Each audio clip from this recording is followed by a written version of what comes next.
E aí, pessoal? Você tá bom? Eu tô bom. Vamos falar um pouquinho mais sobre geopolítica, porque o que tá acontecendo hoje é doideira, né? Todo mundo achando que o Trump, paz e amor, gente boa demais, né? Nossa, como o Trump tá gente boa, tá até rolando uma química com o Lula, você viu isso? Pois é, mas o Trump acabou de anunciar que isso aí não é bem assim, né? Isso aí é historinha pra boi dormir. O Donald Trump acabou de anunciar, né, que está a fim de expulsar uma certa figura, se e somente se a condição de investimento não mudar. Vamos falar sobre isso, né? O que está rolando, né, em relação a essa condição de investimento. Eu vou para a tela do aplicativo para te explicar sobre o que nós vamos falar. O Donald Trump também tá se gabando, né? Não é que eu queira me gambar, não. Não é que ele queira se gabar, mas o cara tá arrebentando, né? Todo mundo achou que o Prêmio Nobel da Paz ia sair para ele agora. Não saiu, né? A ONU é totalmente anti-Trump, né? Acabou liberando para Maria Corina Machado, que já é um grande ponto, mas o Donald Trump, né, se posicionou sobre o fim da guerra em Gaza. Isso aí valeu muito a pena. Eu trouxe alguns dados aqui para vocês para desmentir essa turma esquerdalha da Left People aí.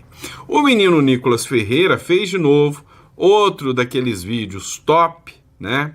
Também a galera da Globo prevê aqui, né, a questão da saída do Barroso, como é, né, a nova indicação do Lula e quais implicações isso tem. Vamos falar de China hackeando empresas brasileiras para vencer licitações. Meu amigo, o jogo de espionagem, o jogo de influência da China com o Lulu na presidência tá bombando. E a gente vai falar justamente sobre isso. Esse é o nosso terceiro café. Não, esse é o nosso terceiro editorial. É o nosso, também não é café porque o café tá caro, é o nosso chá da tarde, onde a gente vai debater algumas pautas políticas diretamente com vocês, tá bom? E aí, só o recado rápido, pessoal, olha, o Uruguai, tá? Se você pensa em ter um plano B em relação ao Brasil, entre em contato com a Imigra Mais, 16 993210648. O pessoal da Imigra Mais está lá, prontinho, né, para te auxiliar, tá bom? E não esqueça de se inscrever, curtir e compartilhar. Pois é, a turma da esquerda, da Left People, que fala que o Donald Trump é a coisa mais malvadona do mundo, o mensageiro da guerra, do caos, o monstro. Pois é, o cara está sendo, né, um dos presidentes que mais está colocando fim a conflitos no mundo, né? Não é à toa que o Daniel diz que ele é o anticristo, né? O cara que vai trazer a paz no mundo. Será? Ó, o Donald Trump falou o seguinte: resolvi 8 guerras. Daniel Lopes, tá, pessoal? Resolvi 8 guerras em 9 meses. O Trump anuncia a missão no Oriente Médio e mira o quê? O Prêmio Nobel da Paz. Que é isso? O cara só quer o Nobel da Paz só porque resolveu 8 guerras em 9 meses? É muita pretensão. Bom foi o Lula, que prometeu resolver a guerra com um boteco numa cervejinha, né? Com a cervejinha no boteco. E até hoje só causa mais guerra aqui dentro do Brasil, né? O conflito. O presidente dos Estados Unidos, Donald Trump, afirmou nessa quinta-feira que reféns mantidos pelo Hamas devem ser libertados já na segunda-feira agora, né? Ou na terça-feira. E acrescentou que pretende viajar para Gaza e Israel no domingo. Ou seja, ele vai lá na fonte do conflito, né? Se expor lá. O Lula não foi não, tá? Só para constar. O Trump disse que após o conflito no Oriente Médio, queremos chegar a um acordo de paz. Acordo de paz, né, que já está acontecendo, já está se assistindo por aí, tanques de guerra saindo lá do Oriente Médio, tanques de Israel. Questionado sobre a possibilidade de receber o Prêmio Nobel da Paz, e sim, ele merece o Prêmio Nobel da Paz, cujo anúncio ocorre nesta sexta-feira, mas quem ganhou foi a Maria Corina Machado, o republicano declarou: eu resolvi 8 guerras em 9 meses. E aí a turminha da Left People falou, que mentira, não resolveu nada, o Trump é o homem de guerra, o Trump é o malvadão, o Trump é que é ruim, bom mesmo é o Lula só, né? Então, mentiram, disseram que ele não resolveu, né, 12 guerras não. E aí eu separei aqui para vocês, fiz um levantamento só para que vocês vejam. Primeiro conflito ficou conhecido como conflito de 12 dias, né? Que foi a treta entre Israel e Irã. Lembra quando Israel foi lá e atacou e o Donald Trump chegou e vral, né? Agora há pouco aconteceu, né? Com ataques às instalações nucleares iranianas e bombardeio dos Estados Unidos a alvos do Irã, seguido por um cessar-fogo. Então a primeira foi essa. A Ruanda e a República Democrática do Congo também estavam em conflito. E o Donald Trump chegou, né? Conflito de longos anos que isso acontecia, conflitos prolongados na região dos Grandes Lagos, tiveram avanços na negociação de paz, né? E fizeram ali, né, um acordo de cessar-fogo. Armênia e Azerbaijão também teve um acordo de cessar-fogo para o conflito Nagorno-Karabakh entre esses países do Cáucaso. Fizeram, né, o fim da guerra, declararam ali o fim da guerra e entraram em acordo. Tailândia e Camboja, tanto que Camboja fez o pedido direto, né, para que Donald Trump recebesse aí o Prêmio Nobel da Paz, tá, pessoal? Então, teve também Tailândia e Camboja, né, que tiveram as tensões fronteiriças resolvidas pelo Donald Trump. Esse aqui foi o mais famoso, né? Recente, a Índia e o Paquistão, conflito na Caxemira com o encerramento das hostilidades após a intervenção diplomática do Donald Trump. Outro, Egito e Etiópia. Etiópia também recomendou, né, o Donald Trump para o Prêmio Nobel da Paz. O Egito ia acabar com a Etiópia. Conflito em torno da água do Nilo, que teve avanços em negociações também. E aí, graças ao Donald Trump. Sérvia e Kosovo, tensões na região dos Balcãs, com acordos de cessar-fogo também intermediados pelo Donald Trump. E aí, agora, o último, né, e mais famoso, Israel e Hamas. O mais recente cessar-fogo na guerra entre Israel e Hamas em Gaza, anunciado em outubro de 2025, incorporando um plano de paz com 20 pontos. E a esquerda tá como? A Left People tá como? Toda nervosinha, né? Nossa, o Donald Trump, que era o monstro malvadão, tá acabando com as guerras e nem foi o Lula com a cervejinha e a mesa de bar, não é? Agora, só falta o Donald Trump resolver a guerra da Ucrânia com a Rússia, né? Aí, sem contar também que se o Donald Trump chutar o traseiro do Maduro, o Maduro já tinha ameaçado também, né, invadir Esequibo, ali da região da Guiana ali. Será que conta? Sei lá, hein? Podia contar também, né? Enfim, né? Essa turma é muito hipócrita, essa que é a verdade, o cara tá fazendo, né, toda a diferença. Israel fez uma publicação, né, no jornal israelense, né, o periódico The Jerusalem Post, né, fez uma homenagem ao Donald Trump. Ó, ele disse o seguinte, ele vai te trazer para casa, ele os trará para casa. O periódico israelense homenageia a Trump depois de acordo de paz em Gaza, né? O periódico israelense The Jerusalem Post rendeu uma homenagem a Donald Trump depois de sua intervenção num acordo de paz entre Israel e a Palestina. Abre aspas. O Jerusalem Post marca esse momento crucial com uma portada, né, uma capa que mostra a silhueta do presidente Donald Trump atrás, né, dos 48 rostos de reféns, junto com as palavras da defunta, né, da falecida primeira-ministra Golda Meir.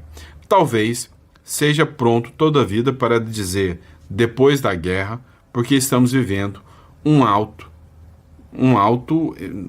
no fogo, né? Talvez seja para depois das guerras, porque agora estamos vivendo um alto do fogo, né? E é isso, né? Então, Donald Trump sendo homenageado aí por Israel. Ao Lula é persona non grata em Israel, tá? Só para deixar claro. Vamos lá, pessoal. Ó, matéria agora também do Braddock Show. o Trump sugere expulsar a Espanha da OTAN por não cumprir com a meta de 5% do PIB em defesa. O esquerdista, o left people, aquele pior tipo de gente que acha que o mundo, né, se vence só na narrativa, não quer ajudar com o custeio, né, de verbas para defesa, que é a meta mínima de 5%, e aí quer que o Donald Trump ainda seja responsável junto com a OTAN pela defesa da Espanha. O Donald Trump falou, quer saber? Tira esse esquerdista xarope daí, que esses caras só atrapalham. O presidente declarou no Salão Oval nessa quinta-feira que, abre aspas, tivemos um retardatário, era a Espanha, que talvez deveríamos expulsá-los. Francamente, afirmou ter solicitado 5% ao invés de 2%, e meta foi aceita, praticamente de forma unânime, exceto por Madrid. Pedro Sánchez justificou rejeição dizendo que recursos servem para aumentar o estado de bem-estar social. A declaração foi feita na presença do presidente finlandês Alexander Stubb, que cumpre exigências de gastos militares. A Espanha estará entre os países com menor investimento em defesa dos 32 membros. A OTAN não possui mecanismo formal de expulsão previstos em tratado, né? Não dá para se expulsar.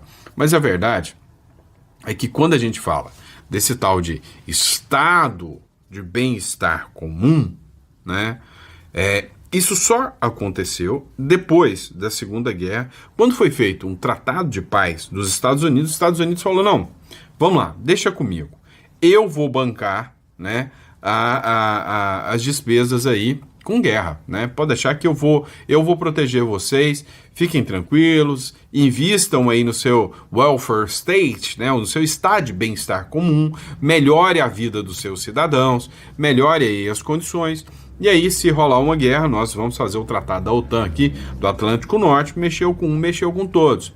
Só que agora o Donald Trump falou que eu vou ficar bancando vocês enquanto vocês estão investindo no seu cidadão, eu bancando, tirando dinheiro do povo americano que rala tanto para bancar vocês. Não, eu quero um mínimo aí de cada estado aí para investir em defesa, senão se vira para se defender sozinho, né? Tem muita gente criticando essa atitude do Donald Trump.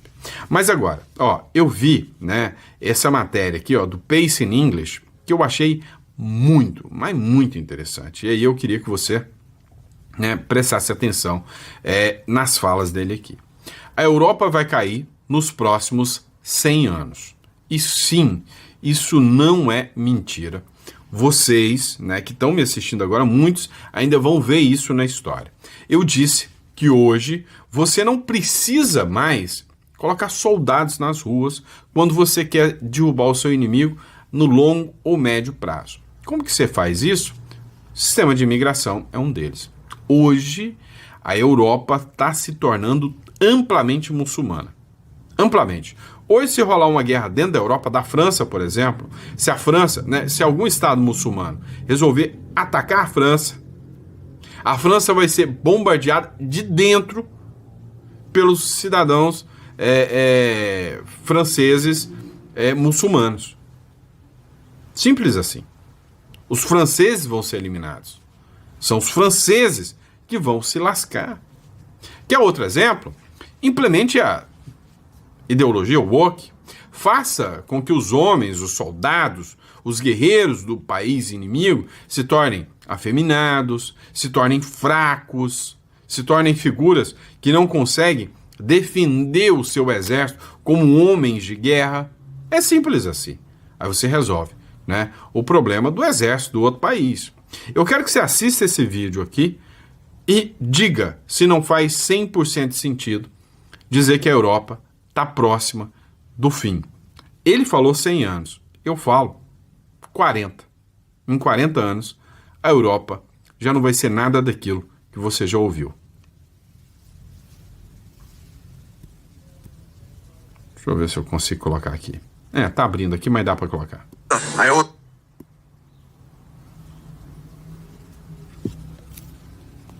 Superpovoado.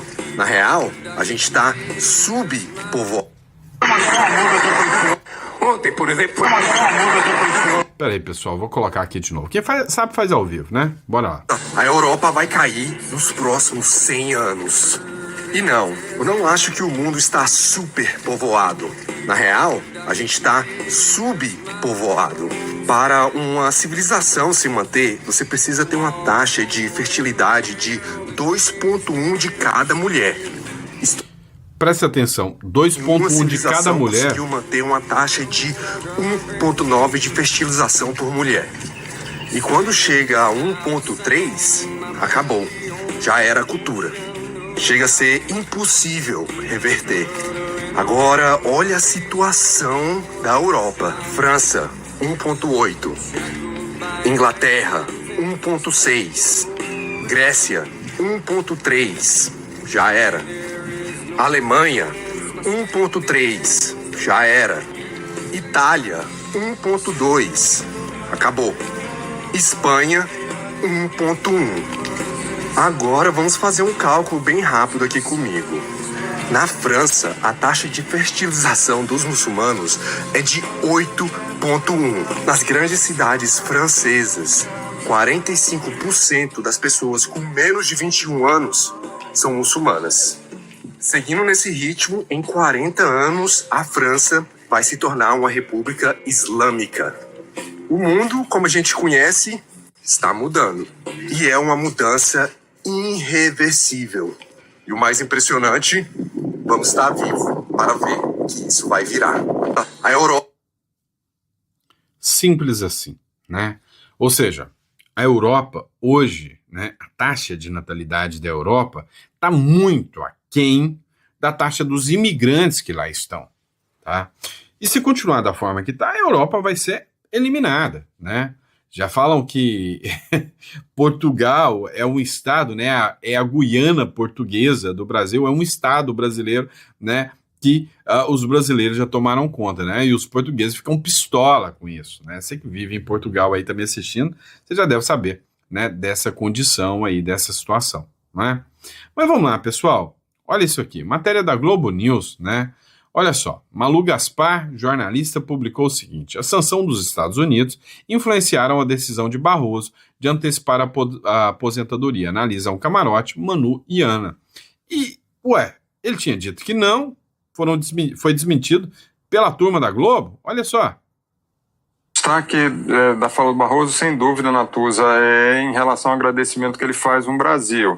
E aí é um recado que ele dá, não só de agradecimento real ao país, tudo que deu para ele, a educação brasileira, e que projetou o ministro Barroso, mas ele também manda um recado aos Estados Unidos. É um recado indireto às sanções aplicadas à corte pelo governo de Donald Trump. Você, Malu? Chamou atenção essa última frase que a gente registrou aí, falando que os sacrifícios da nossa função acabam se transferindo às nossas famílias e pessoas queridas. Eu acho que isso é uma referência muito clara ao quanto as sanções dos Estados Unidos sobre o Supremo, especialmente a revogação dos vistos do Barroso e da família dele, contaram nessa decisão. Certamente fez muita diferença para ele, que já estava pensando em se aposentar, a gente sabe, mas acredito que tenha feito toda a diferença nessa decisão de antecipar a aposentadoria para já. Ana? Quando ele fala que se preparou há muito tempo, né, para esse discurso, já existia há pelo menos um ano, até mais de um ano, esse zum de que Barroso iria antecipar a sua aposentadoria e, sem dúvida, esse momento talvez tenha chegado até mais cedo por conta das sanções dos Estados Unidos. Ele tem uma ligação familiar e até mesmo ensinando em universidades dos Estados Unidos, pesou muito a permanência no Supremo Tribunal Federal. Pois é, desmentiram o ministro Barroso agora ao vivo. Que coisa, né? Agora, a Malu Gaspar falou uma coisa que realmente faz muito sentido. O Lula vai ter muito poder com a saída do Barroso. Olha só. Cristiano Zanin, Flávio Dino, o sucessor de Barroso, mais os três, o substituto ou substituta de Carmen Lúcia, Fux e Gilmar Mendes. Só nesse período, né, Natuza? Porque ele ainda indicou gente nos outros mandatos dele. Até pedi para o pessoal que me ajuda lá no blog, no Jornal Globo, fazer uma conta. O Johan Heller me mandou um número aqui. Somados esses 3 ministros que ele terá indicado nesse mandato, ele já vai ter 11 ministros indicados por ele, mais do que ele, só Getúlio Vargas, que indicou 21 ministros. Então vai ter sido o presidente com mais influência sobre as indicações da corte na história, depois do... Vocês entenderam que o Lula terá os 11 ministros do STF, todos indicados por ele. E aí, você fala que a gente não tem risco de virar uma Venezuela, né, meu chapa? Você acredita nisso mesmo? É por isso que eu falo para você, tem um plano B. Getúlio Vargas. E isso não é pouca coisa, a gente sabe. E além disso, e justamente por isso, eu tô achando que dessa vez o presidente Lula não vai demorar tanto para indicar o sucessor do Barroso quanto aconteceu das outras vezes, justamente por causa do contexto eleitoral e pela rapidez que ele talvez considere conveniente em relação à nomeação, sabatina, né? Isso tudo aconteceria antes da eleição de 2026. E concordo com a Ana sobre o favoritismo do Messias, muito por causa dessa lógica que o presidente Lula tem aplicado nas nomeações. No caso de ministro do STJ, outros tribunais que a gente acompanha de perto, a gente vê que ele negocia. Mas quando se trata do Supremo Tribunal Federal, tem que ser alguém dele, não é só alguém que ele escolheu, que seja amigo dele, que seja leal a ele. Acho que o PT indicou muitos ministros, a Dilma Rousseff, a ex-presidente Dilma Rousseff também indicou ministros, e tem um episódio célebre que... Cara, eles falam isso numa calma que quase sangra os meus ouvidos. Tem que ser alguém leal a ele. E eles chamam isso de democrata. Falam isso de democracia. Tem que mudar o sistema brasileiro. Enquanto o sistema de escolha dos ministros do STF não mudar para o voto direto do povo, o Brasil nunca, jamais será uma democracia. Causou trauma no PT, que diz respeito justamente à nomeação do ministro Luiz Fux. Na época se divulgou que o Fux disse que podia nomear ele, que ele mataria no peito as questões relativas ao PT. Isso acabou não acontecendo, chegamos ao ponto aí do julgamento do ex-presidente Jair Bolsonaro, em que ele destoou dos outros ministros, e acho que o Lula não vai abrir mão disso. E nesse caso, lembrando da indicação do ministro Dino, o Jorge Messias já disputava essa indicação na época, também com o Bruno Dantas, que é uma pessoa vista mais pelo mundo político, e na época tinha o apoio do Senado, assim como o Pacheco agora. Os ministros que apoiam o Pacheco, o principal apoio do Pacheco é o ministro Alexandre de Moraes. Não é qualquer apoio, é o apoio do ministro Alexandre de Moraes e do Davi Alcolumbre. São apoios muito fortes, mas ainda assim, eu acredito que o presidente Lula vá na pessoa dele, que ele sabe que ele pode confiar, que nunca vai traí-lo, nunca vai deixá-lo na mão. Pois é. Vocês entenderam. O Lula tá buscando... Não sou eu que tô falando, é aqui, ó, Malu Gaspar, do Globo. O Lula vai escolher alguém que nunca vai traí-lo, nunca vai deixá-lo na mão. Vou deixar o vídeo do Nicolas aqui, mais pro final, tá? Vamos falar sobre outros pontos aqui. Dá uma olhada. Polícia Federal investiga desvio de 200 milhões na saúde e educação. Ora, desvio de saúde e educação na gestão Lula? Ah, pelo amor de Deus, né? No governo atual, né, a corrupção tá voltando, tá sendo exposta. Nossa, ninguém esperava isso, né? Ninguém imaginava isso, não é verdade? Polícia Federal deflagrou nesta quinta-feira a segunda fase da Operação Expertise, que investiga um vasto esquema de fraudes em licitações, corrupção e lavagem de dinheiro em contratos públicos das áreas da saúde e educação no Pará. Governo do Pará, né, gente? A ação contou com apoio técnico da Controladoria Geral da União. Foram cumpridos 3 mandatos de busca e apreensão e uma prisão preventiva, além de medidas cautelares, como bloqueio e sequestro de bens, afastamento de servidores públicos e quebra de sigilo bancário e fiscal. Os mandatos foram expedidos pela Justiça, né? Durante o avanço das investigações, a PRF flagrou um dos investigados entregando dinheiro vivo a um agente público dentro de um órgão da administração estadual. A cena reforçou as suspeitas de corrupção sistêmica, já identificadas na primeira fase da operação. Ou seja, estava tão descarado, estava tão sem vergonha, que o dinheiro estava sendo entregue ali, ó, na frente de todo mundo, dentro da administração estadual. Agora, nós estamos falando de violações, de licitações. Olha isso aqui, matéria aqui do Economic News Brasil. China hackeia empresas do Brasil para vencer licitações, revela CrowdStrike. Um relatório da CrowdStrike revela que a China hackeou empresas no Brasil para espionar concorrentes e vencer licitações estratégicas em áreas como infraestrutura e energia. Agora eu te pergunto, você acha que uma empresa que hackeia os inimigos, uma empresa que faz, né, esse tipo de ação, não está pronta para comprar, né, funcionário corrupto? Faça-me rir, né? Faça-me rir. Ó, vamos lá. Lula tem 46%, Bolsonaro 36%, Lula, segundo turno, 2026, com 11 ministros do STF, né? 11 não, ainda tem o Gilmar Mendes, o Fux e e a Carmen Lúcia ainda vão sair, né? Mas já são dele. 11 ministros. O TSE inteiro. As matérias todas já dão que ele tem 46% contra 36% do Bolsonaro. Não quero ser o pessimista aqui. O presidente Luiz Inácio Lula da Silva venceria o ex-presidente Jair Bolsonaro em um eventual segundo turno das eleições presidenciais, segundo pesquisa Genial Quest, divulgada nessa quinta-feira. O levantamento aponta Lula com 46% das intenções de voto contra 36% de Bolsonaro. Brancos e nulos somam 16% e 2%. Resultado? Joe, não quero estar aqui para pagar para ver com todo o meu patrimônio no Brasil, tá? Eu não vou estar aí no Brasil com todo o meu patrimônio aí, é fato, tá? É fato. Foram ouvidas 2.004 pessoas entre os dias 2 e 5 de outubro, a margem de erro é de 2 pontos percentuais para mais ou para menos, com nível de confiança de 95%, tá? E aí, vocês acham que o Lula ganharia mesmo, né? Tá fazendo escola, né? A turma tá fazendo escola e muito. Olha a carinha das crianças aqui, né? Olha a carinha.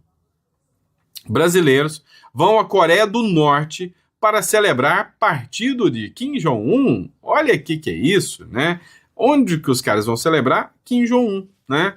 Um grupo de brasileiros cruzou o mundo e chegou na Coreia do Norte para celebrar o 80º aniversário da fundação do Partido dos Trabalhadores da Coreia, o PT da Coreia, né?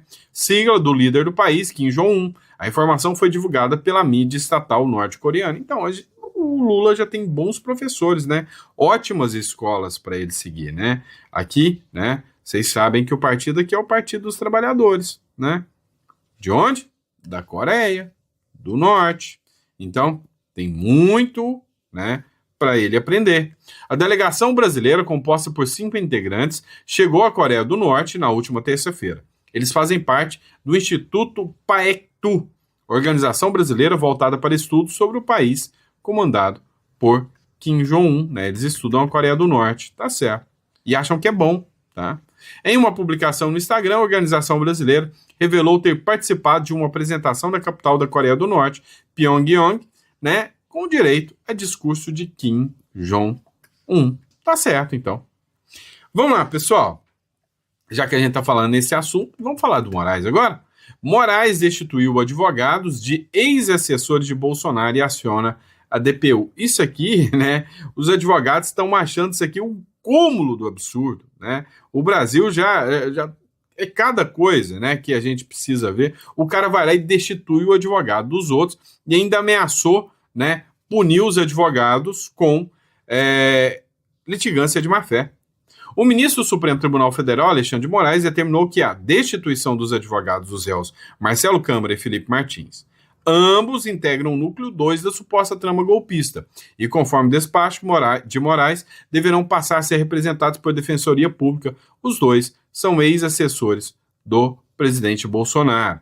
Moraes explicou em despacho, na noite dessa quinta-feira, que a Câmara conta com 4 advogados e ainda assim não apresentou as alegações finais dentro do prazo encerrado na última terça-feira. Já sobre Felipe Martins, Moraes pontuou que o ex-assessor tem 2 advogados que também deixaram de apresentar as alegações finais. O que os advogados falaram, né? Eles falaram simplesmente que é um circo o que está acontecendo.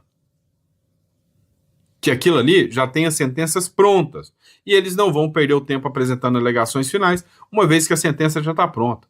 O Moraes disse o seguinte: o comportamento das defesas dos réus é absolutamente inusitado, configurando inclusive, olha só, litigância de má-fé, em razão da admissão da intenção de procrastinar o feito, sem qualquer previsão legal.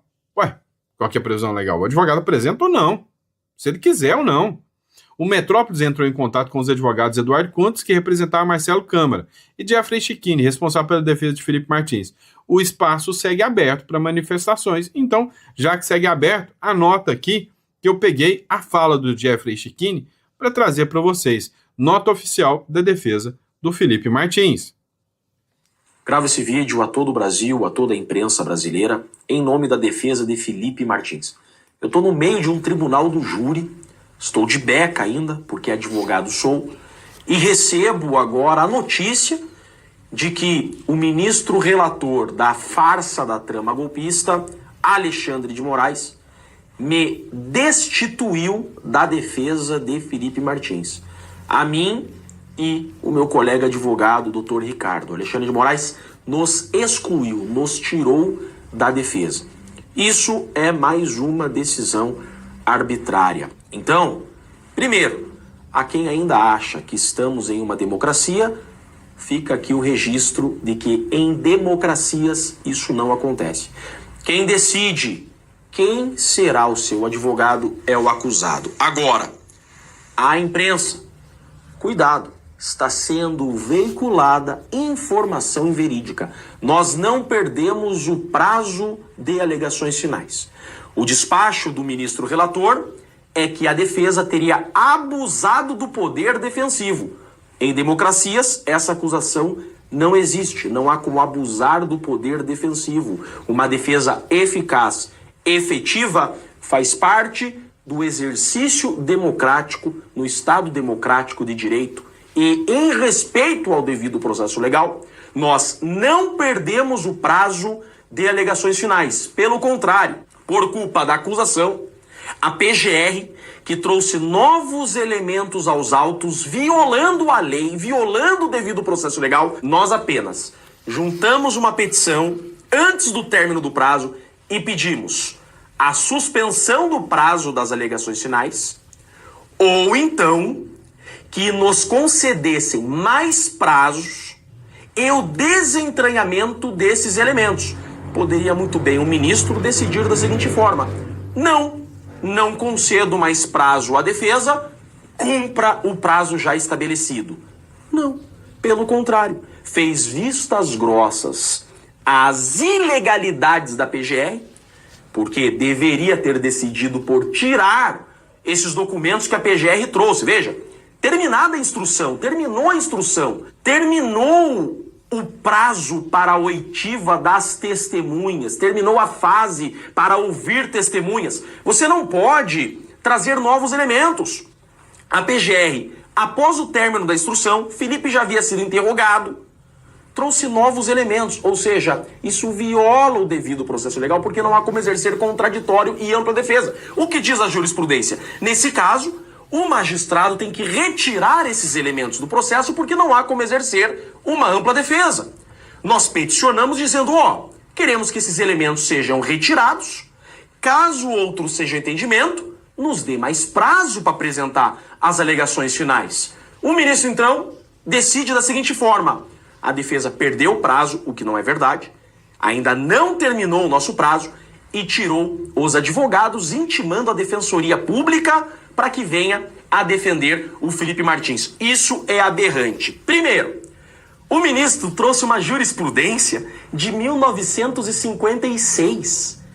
Disse que poderia me destituir da defesa com base em um julgado do STF de 1956. Acontece que, desde a Constituição de 88, não se pode destituir o advogado de defesa.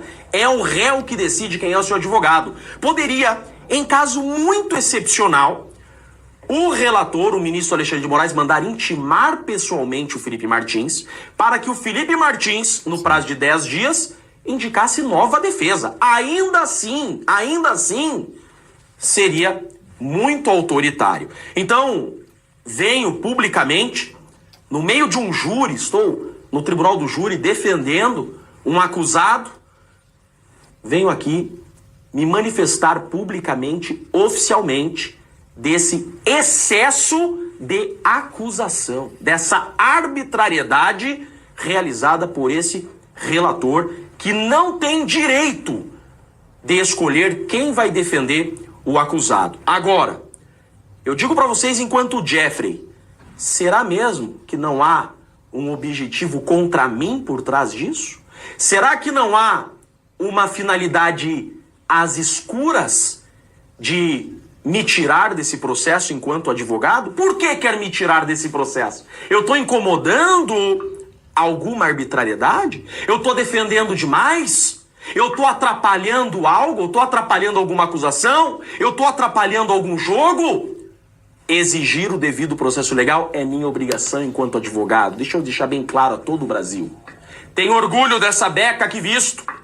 O advogado é o único ator desse sistema de justiça que está do lado do povo e não do Estado. E eu não me curvo a essa tirania, porque a minha missão de vida é defender a correta aplicação da lei que está sendo rasgada. Aqui atrás, livros de direito constitucional e de processo penal que hoje o Brasil vê serem rasgados. E um advogado que exerce uma defesa efetiva está incomodando. Então que fique bem claro a toda a imprensa e a todo o Brasil: eu não perdi prazo das alegações finais. Eu agi corretamente. Eu pedi mais prazo.